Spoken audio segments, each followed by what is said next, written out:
You were born in a small village in southern Vietnam. The world around you smells of wet soil and rice fields, and your tiny body doesn't yet know fear, pain, or war. You cry, and your mother lifts you into her arms, whispering calming words, and the world feels safe. Even though far away, events are unfolding that will change your life forever. By the time you are two, you run barefoot through the green fields, laughing and falling into puddles. You don't understand yet that in a few years, helicopters will fly over your village and your childhood will be filled with the sounds of gunfire and fear for the lives of your loved ones. But even now, you feel a shadow of unease when the adults whisper and look into the distance. By the time you are four, you hold a small wooden toy in your hands. Your world is simple: the river, the trees, friends, laughter. Yet one day you see the first helicopter flying above your village, and the roar of its engines feels enormous and frightening. You don't understand what it means, but your chest tightens. Something is changing, and the world around you will never be the same. At 6 years old, you play near your home as the adults talk about soldiers taken far away, about people who will not return.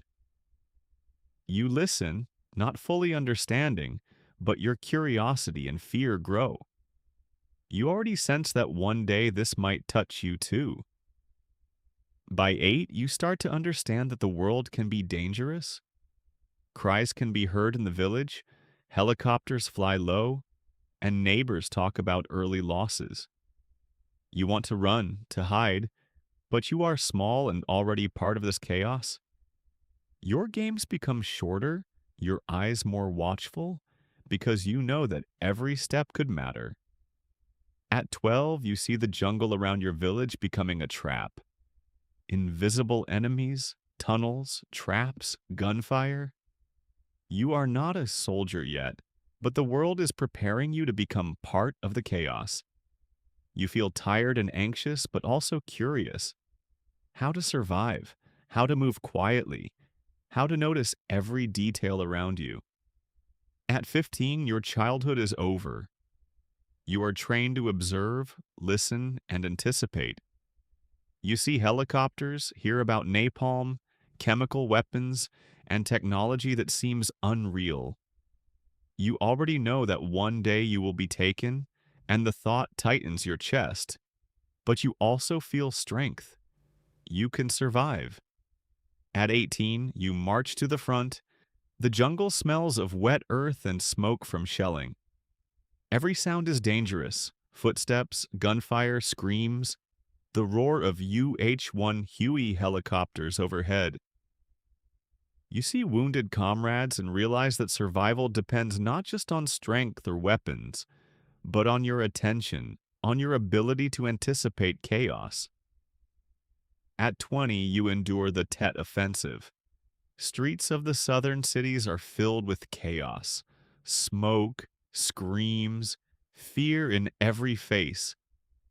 You think about your friends, your family, your childhood, now 1,000 miles away.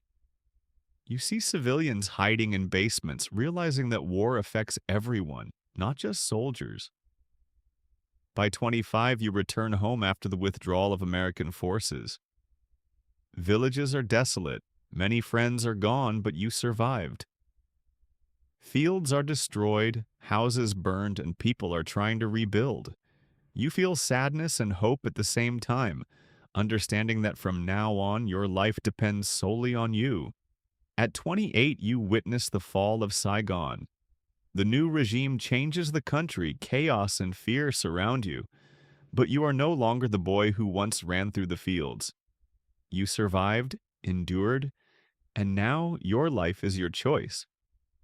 Every step, every breath, every decision belongs to you. You think, what will you do tomorrow? By 30, you return to your childhood village. Fields are still recovering, houses destroyed, neighbors trying to start over. You see children running barefoot like you once did.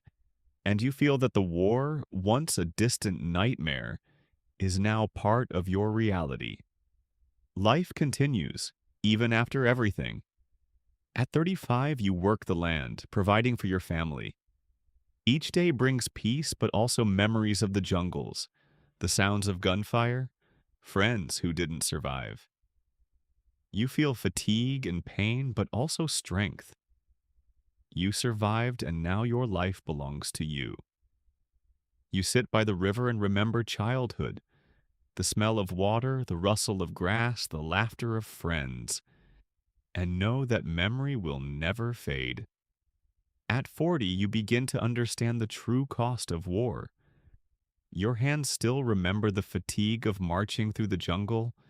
Your heart remembers losses. Your mind recalls fear and helplessness.